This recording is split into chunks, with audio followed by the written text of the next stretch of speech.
એક યુવાનને ગણિકા સાથે પ્રેમ થયો. કીર્તિભાઈ એક મિનિટ આ વાત કરું ત્યાં સુધી થોડીક વાર.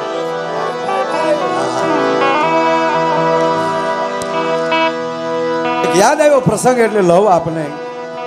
ગણિકા સાથે યુવાનને પ્રેમ થયો, નગરવધુ સાથે એ માણસને પ્રેમ થયો અને અંતે એમ કહેવાય છે, યુવાન એમ કહે છે ગણિકાને, તું મારી સાથે લગ્ન કર. જ્યારે ગણિકા એમ કહે છે કે હું બજારની બાઈ છું, ગણિકા છું, તારા ખાનદાનમાં હું આવું તો તારું ખાનદાન ના પાડશે, તારી માં મને નહીં સ્વીકારે. ત્યારે પુરુષ કહે છે પણ હું સ્વીકારું છું ને. તો એક કામ કર, તારે જો મારી સાથે લગ્ન કરવા હોય, અડધી રાતનો બજર ભાગ્યો છે, બે જણા બેઠા બેઠા વાતું કરે છે, એક કામ કર. અત્યારે શું કે અત્યારે અડધી રાત થઈ છે, તારી માં સૂતી હશે અને તારી સૂતેલી જનેતાનું કાળજું કાઢી અને આયા મારી સામે લેતો આવી તો હું તારી સાથે લગ્ન કરું. અને પ્રેમ ન કહેવાય પણ કહેવાય કે એવા ખોટા ભાવમાં ભરાણેલો આ માણસ આંધળો બન્યો. અડધી રાતને ટાણે માં જા ઓરડામાં સૂતી છે, કટાર હાથમાં લીધી અને માના કાળજામાં કટારનો ઘા કર્યો અને કાળજાનો લોથો હાથમાં લઈ ઉતાવળે દીકરો હાલ્યો જાતો. સાહેબ કહેવાય ગયો, ઠેસ લાગી છોકરાને, ઉતાવળમાં જાતો હતો, ઠેસ લાગી, છોકરો પડ્યો, ગોઠણમાં લાગ્યું, કાળજાનો ઘા થઈ ગયો અને કાળજું ફફડતું હતું, પડ્યું. પણ અંદરથી એક જ અવાજ આવ્યો હતો, દીકરા તને લાગ્યું તો નથી ને મારા બાપ? કપાયેલા કાળજા જો દીકરાને ખમખારા કરતા હોય. અને એવો એક વાદી અડધી રાતનો બજર ભાગ્યો છે, હાથે હાથ હુસતો નથી, કાળી ડિબાંગ વાદળ એમ કહેવાય કે એ રાત જામી છે અને અડધી રાતને ટાણે એક છોકરો ઝબકીને જાગી જાય છે, દીકરો જાગી જાય છે. અને દીકરો જે આંખ ખોલે તો એ કાળા અંધારામાં એક કાળો ડિબાંગ માણસ ઉભો છે. દીકરો ડરી ગયો, કોણ ભાઈ, કોણ છો તમે, અત્યારે મારા ઘરે કેમ આવ્યા છો? સાહેબ સાંભળજો, કાળો ડિબાંગ માણસ ઉભો છે, દીકરાની માથે હાથ મૂકીને એટલું કે બેટા ડરીશ નહીં, હું યમનો દૂત છું. યમનો દૂત એ મારા ઘરે? હા બેટા, કેમ આવ્યા છો મારા ઘરે? તારી જનેતાનો જીવ લેવા માટે મને યમરાજાએ મોકલ્યો છે, હું તારે જનેતાનો જીવ લેવા આવ્યો છું. અને ત્યારે છોકરો કહે છે, પગે લાગે, હે યમના દૂત, મારથી નાનો ભાઈ એક મારી માના પડખામાં હૂતો છે. અમારા પરિવારમાં કદાચ અમે કોઈ ન રહીએ, પણ જો મારી માં હોય ને તો મારા ભાઈને મોટો કરી શકે. મારી માં વહી જાય તો મારા ભાઈને અમે મોટો નહીં કરી શકીએ, માતૃ પ્રેમ અમે નહીં દઈએ કે.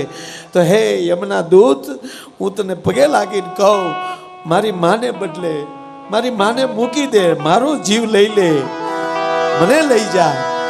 અને કહેવા ગયો સાહેબ, જમનો દૂત આ સંસારના પ્રેમની ખબર નહોતી પણ બધ ભરી ગયો દીકરાને. બેટા માફ કરજે દીકરા. કેમ? થોડોક મોડો પડ્યો તું બેટા, હે થોડોક મોડો પડ્યો તું. શું ગયો છો? કે હા, આનો સોદો પેલા થઈ ગયો છે. કેમ? શેનો સોદો? કે દીકરા થોડીક વાર પહેલા આવ્યો છો, લેવા તો તને જ આવ્યો છો, તારી માં જાગી ગઈ અને એણે એમ કીધું કે જનેતા બેઠી હોય ને આવા કંધોતરના જીવ લઈ જતા તને શરમ નથી આવતી? હું બેઠી હોઉં ને મારા દીકરાનો જીવ ના લેવાય, તું મને લઈ લે, મારા દીકરાને રહેવા દે. એ આ પ્રેમમાં જીવનારો આ સમાજ છે યાર. અને આવા પ્રેમ છે એટલે ગાયો માટે ફાળા થાય છે, આવો પ્રેમ છે એટલે ધર્મ માટે આ રીતે ભેગા થાય છે. આવો પ્રેમ, આમાં અમારી કોઈ વેલ્યુ નથી સાહેબ. કેવલ ને કેવલ અમે સંસ્કૃતિનું ગાન કરીએ છીએ ને એને સ્વીકારવા માટે તમે આવો છો. પ્રણામ કરવાનું એટલે થાય કે એ આવી નગરીમાં રહેવા છતાં કોણ આમ અત્યારે કોણ ફ્રી છે, છતાં ધર્મની વાત આવે તો પોતાના ભલભલા ધંધા બંધ કરી અને માણસો ધર્મ માટે એટલું એકત્રિત થતું હોય, આનું ગૌરવ અમને કેમ ન હોય? પણ એ મૂળિયું ક્યાં છે? માં એવી માવું આપણી છે, એવા સંસ્કાર દઈને આપણને જડ્યા છે, એવા સંસ્કાર દઈને આપણને મોટા કર્યા છે. જોવું પડે જ. એમ જેટલી ઊંચાઈએ જાવ છો એકવાર નીચે આવવું જ પડે. પણ પ્રાર્થના કરીને કહું કે એ જેટલી ઊંચાઈએ જાય છે એટલી નીચે ખાઈ બનતી જાય. અને ગમે એટલી ઊંડી ખાઈમાં પડી જશું ને તો દુનિયામાં એવા યંત્રો નીકળ્યા છે કે તમને ગમે એટલી ઊંડી ખાઈમાંથી બારા કાઢી શકશે. ખબર ને ઓલા બોરમાં એક છોકરો વયો ગયો, એને 200 ફૂટેલી છોકરાને બારો કાઢ્યો. તો ગમે એટલી ઊંડી ખાઈમાં તમે પડી જશો તો અરવિંદભાઈ જગત એને બારા કાઢી શકે. પણ પગે લાગીને એટલું કહું કે મહેરબાની કરીને કોઈની અદેખાઈમાં ન પડતા, નકર દુનિયામાં કોઈના બાપની તાકાત નથી કે તમને બારા કાઢી શકે. એમ તમે કોઈની સંપત્તિ સામે કદાચ અદેખાઈ કરી શકો, કોઈના વ્યભિસાર એમ કહેવાય વૈભવ સામે પણ તમે કદાચ તમે અદેખાઈ કરી શકો. પણ એક જ પાત્ર દીકરી કોઈની જોવો એની અંદર તમને દીકરીનું જ દર્શન થાય, એમાં અદેખાઈ ન થાય. બીજી માં. રાજસ્થાનના શિલ્પકારને તમે આરસનો ટુકડો આપો તો એ રાજસ્થાનનો શિલ્પકાર આશાપુરામાંથી લઈ ખોડિયારથી લઈને હનુમાનજી સુધીની મૂર્તિ બનાવી શકે. અને કોઈ પણ ઝવેરીને હીરા માણેક મોતી સોનું ચાંદી આપો તો એનો તોલ કરી અને એની કિંમત કરી શકે. પણ જગતમાં એક જ પાત્ર એવું છે કે જેના તાકણે ઘાટ ઘડાઈ નહીં,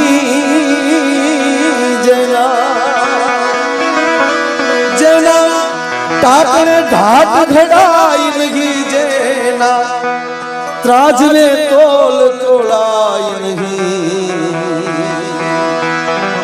દુનિયામાં બધું મૂલવાય છતાં મારી માના હૈયાને મૂલવાય નહીં, માના હૈયાને મૂલવાય નહીં.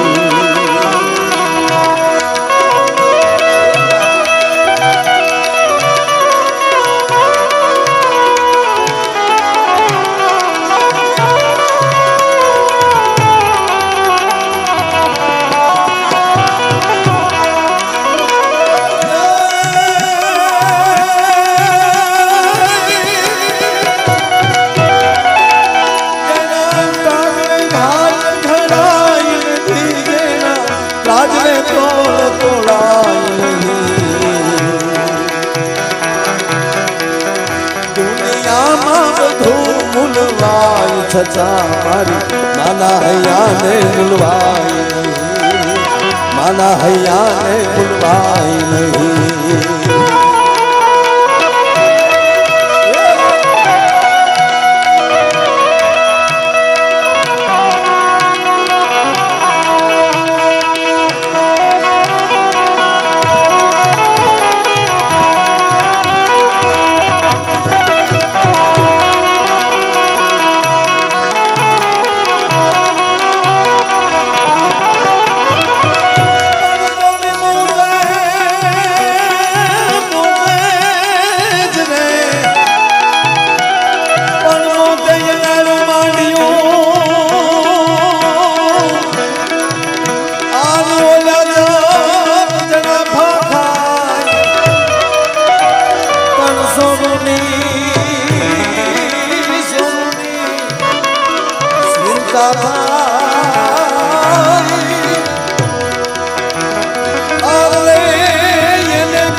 દુનિયામાં બધું મૂલવાય છતાં મારી માના હૈયાને મૂલવાય નહીં, માના હૈયાને મૂલવાય નહીં, માના હૈયાને મૂલવાય, માના હૈયાને.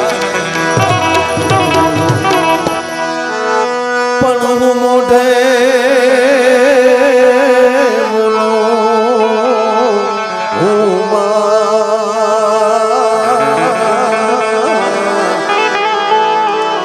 રે તકો હાચવના પણ હા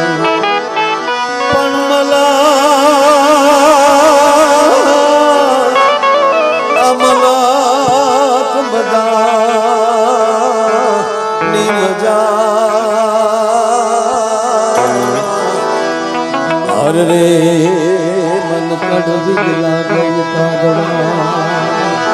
પણ મોટા પતણી હે મજા હર રે મન કડવી લાગે જેના ટાકરે ઘાટ ઘડાય જેના ત્રાજવે તોલ તોળાય નહીં દુનિયામાં બધું મૂલવાય છતાં માના હૈયાને મૂલવાય